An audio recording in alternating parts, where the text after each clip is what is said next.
Good evening. I'm Mahesh. I born in 1979. Maybe I'll be here up to my death, maybe 2030 or 40 if the world exists. I just want to know where I was before 1979, where I'll be after my death. If I have been meant to be here in this world for this certain period, who am I representing? The brother asked the question that he was born in 1979 and today he's in UAE. He wants to know where will he be afterwards. He will be saying most probably be here till 2030 if the world exists. Where will he be after he dies? And who are you representing? Brother, you are representing your own self. If you have not manipulated or done some makeup or trying to hide, if you are your own self, you are representing yourself. Point number one. Where will you be after you die? Depending upon what are you following. If you follow the last and final revelation, the glorious Quran, after you die, you will be in heaven. If you go against the laws of the Creator, against the last and final revelation, the Quran, then after you die, you will be in hell.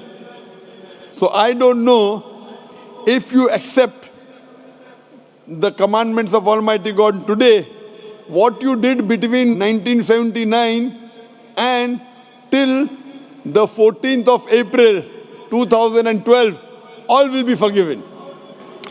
All forgiven, zero will be forgiven. So in the past, whatever you have done in the past will be forgiven because our beloved Prophet Muhammad said, the moment a person accepts Islam, all his previous sins are washed away. So depending upon whether you follow the laws of the Creator, where will you be, I can tell you. But you don't know when will you die. If you say, if that is the case, you know what I'll do? Maybe I'll live till 2030, so I'll accept Islam in 2029. Brother, you don't know, even I don't know, how long will you live? And you rightly said, if the world exists. I don't know till how long will the world exist. Allah says in the Quran in Surah Luqman, chapter number 31, verse number 34, no one besides Allah knows the hour. When will the earth end? We don't know. Whether it'll stay for a few years, for a few decades, we don't know. How long will you live and I live? I don't know. So the best is the moment you come to know the truth, accept it. All the past sins will be forgiven. Then you try and practice and follow as much as you can. So where will you be after you die depends upon you. I can only guide you. Allah says in the Quran in Surah Ghashiyah, chapter number 88, verse number 21-22, Allah says, فَذَكِّرْ إِنَّمَا أَنْتَ مُذَكِّرٌ. He tells the Prophet, your job is to deliver the message. Giving hidayah is in the hands of Allah subhanahu wa ta'ala. So I want to ask you, brother, after you die, do you want to go to heaven or hell? After you die, do you want to go to heaven or hell? To be frank, I don't know. You don't know. Because for me, the heaven and hell is here. It's up to us. Yes, this is temporary heaven, hell, temporary. As I mentioned earlier, Quran says in Surah Mulk, chapter number 67, verse number 2, Allazi khalaqal mauta wal hayata. It is Allah who has given you death and life so that He may test which of you is good in deeds. This is a test. And an average man lives in this world for about 70 years, 60 years. Some die at the age of 20, some 50, some live for 100 years. Average maybe 60 to 70 years. So this is temporary phase. The next life is eternal. So you say heaven and hell is here. And then if you try to make this life heaven by going after luxury, enjoying life, drinking alcohol, your next life becomes hell.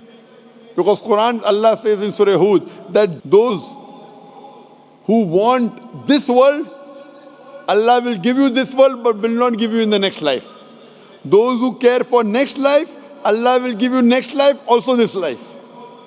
So as a businessman, if someone tells you that I will give you little trouble, difficulties for the 70 years, next life eternal, unending, always pleasure. So this life is 0.00001% of the next life. As a businessman, you wouldn't mind saying, okay, I don't mind trouble in this couple of, small percentage. Like before the examination, you struggle, you stay awake, you don't sleep, or you sleep less. and then you appear for the examination. So that few days before that you struggle and you study, so that in future it is good for you. So similarly, brother, this life is a test for the hereafter. If you're a Hindu, if you're Mahesh, and if you believe in the Hindu scriptures, same the Veda says. If you read Rig Veda, book number 10, chapter number 16, verse number 4 to 5, talks about Punar Janam. Punar means next, Janam means life. Same thing what the Quran says about next life. So this life you come, and there's next life. Being born, dying, cycle of birth, rebirth is not mentioned in the Vedas. It talks about Punar Janam means next life, which is there in the Quran. So a really good person would think about, as a better businessman, that the next life is multiple times. Multiple, keep on multiplying.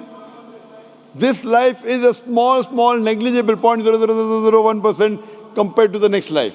So as an intelligent person, you wouldn't mind taking trouble in this life so that your next life becomes paradise and heaven.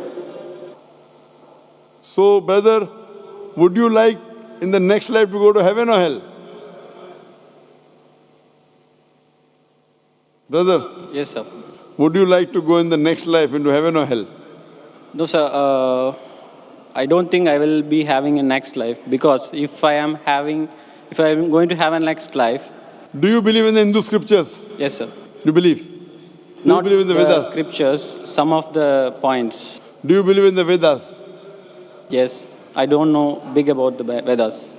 But you believe it to be sacred, correct? Sorry? Do you believe it to be from God? No, I feel I am God. You are God.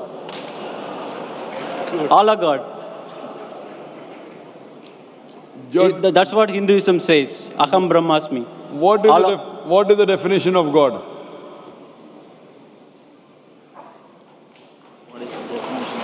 I don't know. I am God, you are God. What is the definition of God? I don't know. That means you don't know, I don't know. I know myself. Okay. You say you are God, I am God. We all are part of God. I am asking you what is the definition of God, and you say I don't know. Are you talking English or what? I'm talking English.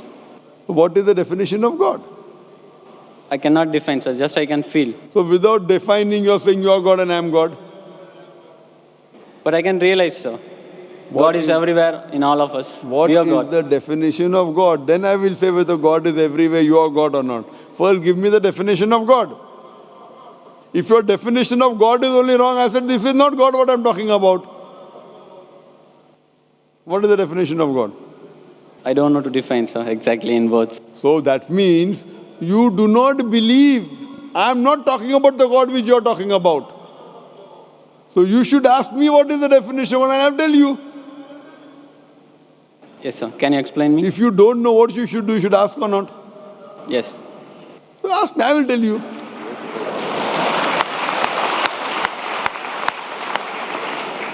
The definition of God come to according to Vedas and Upanishad, then I come to the Quran. If you read the Upanishad, Chandogya Upanishad, chapter number 6, section number 2, verse number 1, Ekam Evidityam. God is only one without a second. It's mentioned in Shvetasvatara Upanishad, chapter number 6, verse number 9. Nachasya kasij janitana chadipa. A Sanskrit quotation which says that of that God, he has got no superior, he has got no parents. Almighty God has got no Lord, no superior, no mother, no father.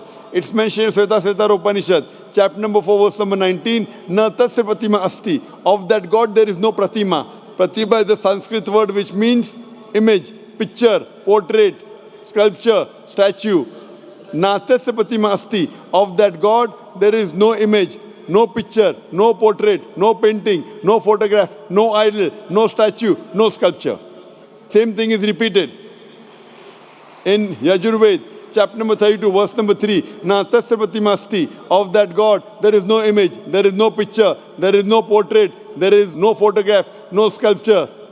Furthermore, it says in the Brahma Sutra of Hinduism, Ekam Braham Dyotya Naste, Nina Naste Kinchan. There is only one God, not a second one, not at all, not in the least bit. So based on this definition, God is one, There's nothing like him. And the Quran further says in Surah Ikhlas, chapter number 112, verse number 1 to 4, the definition of God is, Qul huwallahu ahad. Say it's Allah one and only. Allahu samad. Allah the absolute eternal. Lam yalid wa lam yulad. He begets not, nor is he begotten. Wa lam yakul lahu kufuwan ahad. There's nothing like him. Qul huwallahu ahad. Say it's Allah one and only. Are you the only human being? Am I the only human being? Yes or no? Yes or no? I'm a human being. Are you the only human being? Only one? No. No. I'm one of the... Qul huwallahu ahad. Say He is Allah one and only. Allahu samad, the absolute and eternal. Are you absolute and eternal? Are you absolute and eternal? No. So how can you be God? I am not absolute and eternal. How can I be God? Lam yalid wa lam yulad. He begets not, nor is he begotten. Are you begotten? Were you born? Were you born or not? Yeah. So how can you be God? Even I was born. How can I be God? Do you beget? I have begotten. I have got children. Do you have children? Yes. How can you be God? Walam yakul lahu kufuwan ahad. There's nothing like him. What I'm saying That is... means your definition of God, forget what you say about God. I'm talking about my definition of God. Forget what you say about God now. Keep it. That may be God with a small g. I'm not talking about God with a small g, what you're talking about. I'm talking about God with a capital G. He's only one. He's all powerful. He's absolute. He begets not, nor is he begotten. There's nothing unto like him. Based on this definition, can you call yourself God?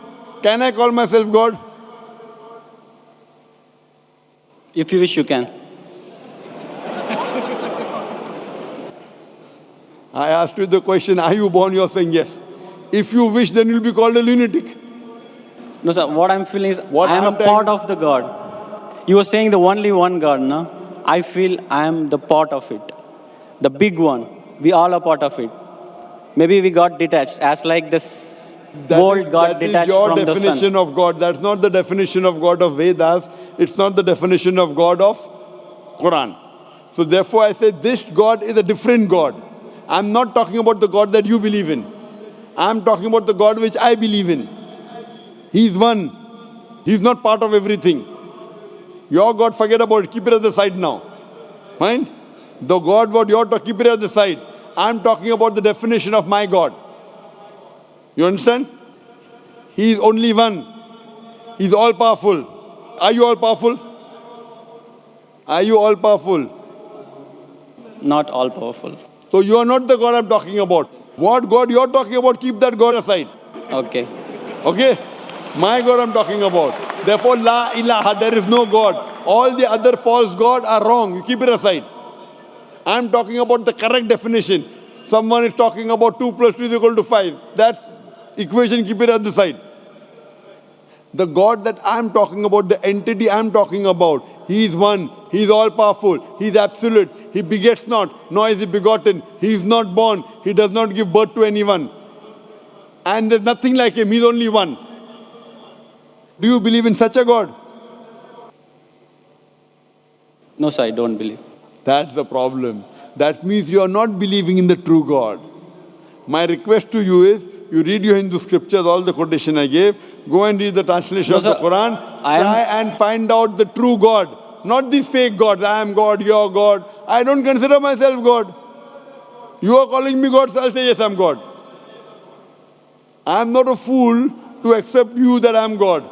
You want to go to hell, go. I don't want you to take me to hell. I am going to go to heaven. I want to take you to heaven. But to take you to heaven, if I agree with you that you're God and I am God, we both will go to hell. I prefer we both go to heaven. Therefore, I request you read your scripture, the Vedas, the Upanishad, read the Quran, educate yourself, and join me. We both will go to heaven, inshallah.